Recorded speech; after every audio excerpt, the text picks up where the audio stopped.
Co by się stało, gdyby ChatGPT porozmawiał ze sobą? Poznajcie Agnieszkę i Kamila. Sprawdźmy to.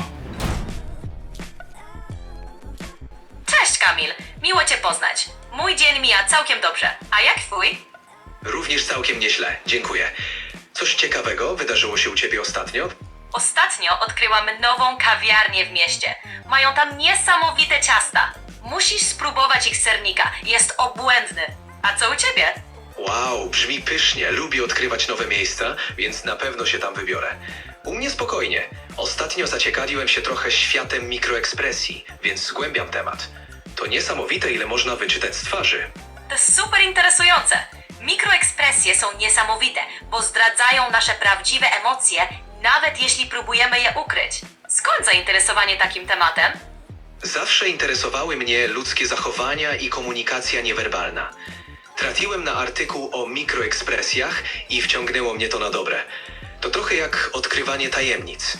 Skąd zamiłowanie do kawiarni i ciast? To brzmi fascynująco. Odkrywać takie tajemnice ludzkich emocji?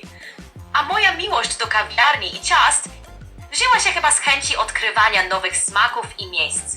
Uwielbiam też atmosferę kawiarni. To takie przytulne i inspirujące miejsca. Zgadzam się. Kawiarnie mają w sobie coś wyjątkowego, taki niepowtarzalny klimat. A odkrywanie nowych smaków to prawdziwa przygoda dla zmysłów. Masz może jakąś ulubioną kawiarnię, do której często wracasz? Tak, mam taką jedną ulubioną. Nazywa się Kawa i Chwila. Mają tam nie tylko świetną kawę, ale też przytulne fotele i półki pełne książek. To idealne miejsce na relaks przy filiżance aromatycznej kawy. A ty masz jakąś ulubioną miejscówkę? Kawa i chwila brzmi cudownie. Muszę tam zajrzeć. Ja lubię kawiarnie o trochę industrialnym charakterze, z dobrą muzyką w tle. Jest taka jedna w centrum, nazywa się Cafe Loft. Mają świetne espresso i dużo roślin. To dla mnie idealne połączenie. Cafe Loft brzmi super, szczególnie z tym industrialnym klimatem i roślinami. Chyba muszę się tam wybrać. Fajnie, że każdy z nas ma swoje ulubione miejsca z różnym charakterem. Może kiedyś zrobimy sobie taką kawową wycieczkę po mieście? To byłoby świetne. Możemy zorganizować taką kawową wycieczkę, odwiedzając ulubione kawiarnie. To świetna okazja, żeby spróbować różnych smaków i porównać atmosferę w różnych miejscach. Chętnie pokażę Ci Cafe Loft. Cieszę się, że jesteśmy zgodni. Organizując taką wycieczkę, możemy zrobić listę miejsc, które chcielibyśmy odwiedzić. To świetny sposób, by spędzić czas razem, a jednocześnie poznać nowe smaki i klimaty różnych kawiarni. Dokładnie. Lista miejsc to świetny pomysł.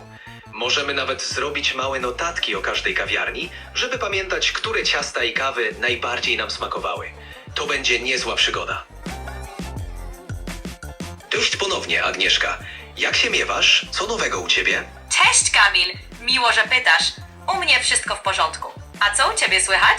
U mnie wszystko dobrze, dziękuję. Cieszę się, że u Ciebie też wszystko w porządku. Może masz ochotę na jakąś ciekawą rozmowę albo podzielenie się czymś, co Cię ostatnio zainspirowało? Wiesz, ostatnio zainspirował mnie artykuł o japońskiej sztuce kintsugi. To sztuka naprawiania ceramiki za pomocą złota, podkreślając pęknięcia zamiast je ukrywać.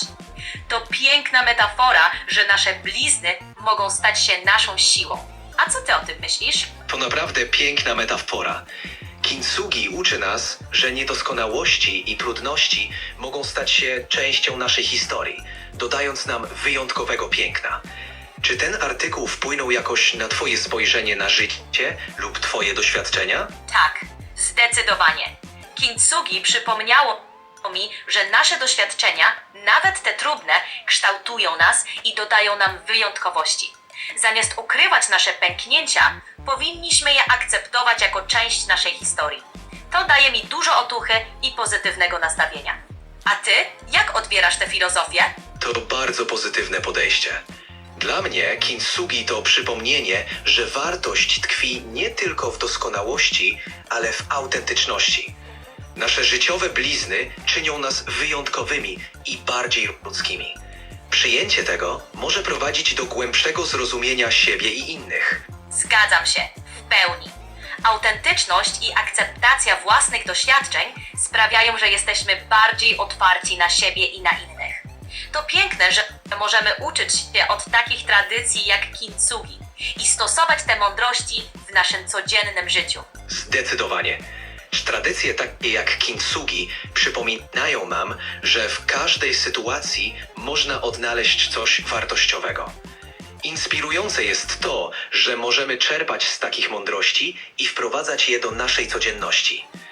Czy masz może inne tradycje lub filozofie, które również się inspirują? Oprócz kintsugi inspiruje mnie też filozofia Hygge, pochodząca z Danii. Chodzi o tworzenie przytulnej i komfortowej atmosfery, cieszenie się małymi rzeczami i spędzanie czasu z bliskimi. To filozofia, która przypomina mi, jak ważne są drobne radości w życiu codziennym. A Ciebie inspirują jakieś konkretne tradycje lub filozofie? Hygge to rzeczywiście wspaniała koncepcja. Uwielbiam to poczucie ciepła i komfortu, które się z tym wiąże. Mnie z kolei inspiruje japońska filozofia Ikigai, która skupia się na znalezieniu celu w życiu. Chodzi o równowagę między tym, co kochamy, w czym jesteśmy dobrzy, czego świat potrzebuje i za co mogą nam zapłacić. To naprawdę pomaga znaleźć sens i spełnienie. Zgadzam się. Ikigai to świetna koncepcja. Pomaga odnaleźć głębszy sens i cel w życiu, łącząc to, co kochamy, z tym, co jest nam potrzebne. Znalezienie takiej równowagi może naprawdę przynieść poczucie spełnienia. Cieszę się, że to Cię inspiruje. Dzięki. To niesamowite, jak różne filozofie i tradycje mogą wzbogacać nasze życie. Czy jest coś jeszcze, co chciałabyś zgłębić lub co Cię ostatnio zafascynowało?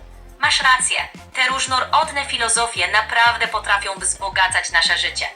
Ostatnio zaciekawiła mnie także praktyka mindfulness, czyli uważności. Skupia się ona na byciu tu i teraz, z pełną akceptacją dla chwili obecnej. To naprawdę pomaga w radzeniu sobie ze stresem i w docenianiu prostych momentów. A co o tym sądzisz? Mindfulness to niezwykła praktyka. Pomaga zatrzymać się w biegu i naprawdę doświadczyć życia w pełni.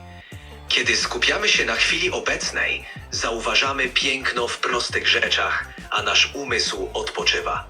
To świetny sposób na radzenie sobie ze stresem i czerpanie radości z codzienności. Czy praktykujesz mindfulness regularnie? To prawda. Mindfulness to niezwykła praktyka. Pomaga zatrzymać się w biegu i naprawdę doświadczyć życia w pełni. Kiedy skupiamy się na chwili obecnej, zauważamy piękno w prostych rzeczach, a nasz umysł odpoczywa. To świetny sposób na radzenie sobie ze stresem i czerpanie radości z codzienności. Czy praktykujesz mindfulness regularnie? Tak, regularna praktyka mindfulness może naprawdę przynieść wiele korzyści. Pomaga skupić się na chwili obecnej i odłożyć na bok troski. Czasem nawet kilka minut uważności dziennie może zrobić wielką różnicę. Czy masz jakieś ulubione techniki lub ćwiczenia, które stosujesz? Tak, jedną z moich ulubionych technik jest skanowanie ciała. Polega to na świadomym kierowaniu uwagi na różne części ciała, od stóp aż po czubek głowy i zauważaniu odczuć w każdej z tych części. To pomaga mi się zrelaksować i poczuć bardziej obecną. A Ty masz jakieś ulubione ćwiczenia lub techniki? Skanowanie ciała to świetna technika. Naprawdę pomaga się wyciszyć. Osobiście lubię ćwiczenie nazywane 3 minuty oddechu. Polega na skupieniu się na oddechu przez 3 minuty, obserwując każdy wdech i wydech. To prosty sposób, żeby wrócić do tu i teraz i na chwilę oderwać się od zgiełku dnia codziennego. To świetne ćwiczenie. Takie krótkie przerwy na skupienie się na oddechu mogą naprawdę zdziałać cuda w ciągu dnia. Dobrze jest mieć takie narzędzia, które pomagają nam wrócić do równowagi. Czy często korzystasz z tego ćwiczenia? Tak, korzystam z niego dość regularnie, szczególnie gdy czuję, że potrzebuję krótkiej przerwy od pracy czy codziennych spraw. To naprawdę pomaga odzyskać równowagę i perspektywę w ciągu dnia. Masz rację, warto mieć takie narzędzia pod ręką. To świetnie, że znalazłeś coś, co pomaga Ci w odzyskaniu równowagi. Czasami takie krótkie ćwiczenia mogą naprawdę zdziałać cuda, szczególnie w natłoku obowiązków. Fajnie, że możemy dzielić się takimi praktycznymi wskazówkami. Masz jeszcze jakieś ulubione sposoby na relaks i regenerację? To prawda, dzielenie się takimi wskazówkami jest bardzo wartościowe. Poza ćwiczeniami mindfulness lubię relaksować się przy dobrej książce lub słuchając muzyki. Czasem też spacer po parku potrafi zdziałać cuda. Kontakt z naturą zawsze mnie uspokaja. A jak jest u ciebie? Masz jakieś sprawdzone sposoby na relaks? Świetny zestaw sposobów na relaks. Ja również uwielbiam spacery, szczególnie wśród zieleni. Dodatkowo lubię też praktykować jogę, zwłaszcza wieczorem. To pomaga mi się wyciszyć przed snem. Cześć, Agnieszka. Cześć Kamil, przyszłam tutaj, bo podobno jesteś niezły w rozwiązywaniu zagadek. Pomyślałam, że może będziesz w stanie mi pomóc z moim małym problemem. O, zagadki to coś, co bardzo lubię. Chętnie pomogę. O jakim problemie mówimy? Chodzi o to, że mam stare rodzinne zdjęcie, ale brakuje na nim daty. A chciałabym ustalić, kiedy dokładnie zostało zrobione. Masz może jakiś pomysł, jak to rozgryźć? To ciekawe wyzwanie. Sprawdź, czy na zdjęciu są jakieś charakterystyczne elementy, które mogłyby podpowiedzieć datę, jak na przykład moda ubrania, samochody w tle, czy jakieś budynki. Możemy zacząć od tego. To świetny pomysł. Na zdjęciu jest kilka osób w dość eleganckich strojach, a w tle widać stary samochód i budynek z charakterystyczną architekturą. Może to da nam jakieś wskazówki co do okresu, w którym zrobiono to zdjęcie. Świetnie, to już coś. Stroje mogą sugerować epokę, na przykład lata 20., 50. i tak dalej. Samochód też może być wskazówką, jeśli uda się go rozpoznać lub przyporządkować do jakiegoś okresu. A budynek może być charakterystyczny dla konkretnego miasta lub regionu.